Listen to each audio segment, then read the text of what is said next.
የተሻለ ህይወት ፍለጋ የሚከፈል ትልቅ መስዋዕትነት እንጂ። ብዙዎቻችን ስደተኞች ለምን ይሰደዳሉ ብለን እንጠይቅ ይሆናል። ምክንያቶቹ ብዙ ናቸው።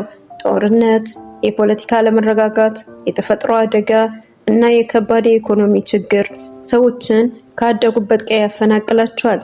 ማንም ሰው ደስ ብሎት ቤቱን፣ ቀዩን እንዲሁም ሀገሩን ለቆ አይሄድም። ነገር ግን እንደ ቀልድ ካሰቡት አይደረስም። ሁሉም ስደት ለውጥ አያመጣም። ይህ መንገድ በጣም አስከፊው ነው። በበረሃ ጥማት፣ በባህር ላይ ማዕበልና በደላሎች ግፍ ውስጥ የሚያልፉ ወገኖቻችን እናያለን። እንደሚታወቀው በተለይ በበረሃ የሚደረገው ጉዞ በውሃ ጥም ብቻ ህይወት ያልፋል። ግፈኛ ደላሎች የደከመባቸውን ሰው በእጅ አይሉትም።